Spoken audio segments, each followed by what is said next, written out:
Hey guys, I'm excited to be here with Chris this week, week number one of an 8-week series called Did You Know? All Things Insurance. And tonight I just asked Chris to give us an overview, if you will, Chris, just an overview of insurance at the big picture. We're going to break it down sliver to sliver over the next 8 weeks, but just give us an overview. Homeowners insurance, like where do I start or what does it mean? Or I don't know, I can hardly spell it, but you're the guy, you're the insurance guy. So, I'm going to just kind of give a quick synopsis. There is a product for everybody. And what I mean by that is, what is the risk? So, for example, are you an investor that's buying a property? If that were the case, you're looking at a DP1 or a DP3 policy. This is typically used for tenant property, so the actual owner is not living in it. Are you a college student that's going to Florida or Florida State? We would want to write you an HO4, which is a renter's policy. We have HO6s, which are condo policies. So whenever you live in a condo, typically the master policy will cover everything exterior. So we're looking at a walls-in policy. Your typical policy for everybody that's buying their first-time home or third home will be an HO3, and then you also have an HO5. We also have an HO8 policy, but that's not something that's typically always written. So with that, what is covered? And something we were talking about earlier was property damage. So what is that?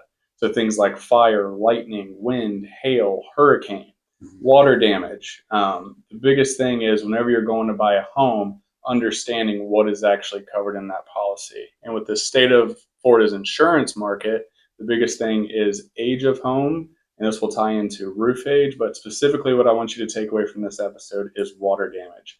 Do you have a water damage sublimit? It's typically $10,000. So that means your dishwasher leaks, your water heater leaks, and you're not home because you're on vacation. And it put a lot of water damage into your home. So your floors, your baseboards, your drywall all have issues. How much money is that going to cost to replace? And I have a feeling it's going to be more than $10,000. So again, if you take anything away from this, whether you're an investor that has a tenant in the property or a homeowner, make sure you have more, hopefully, than a 10K water damage sublimit. wow, wow, I didn't even know I had a sublimit. So, like I said, every time I get with Chris, I learn stuff.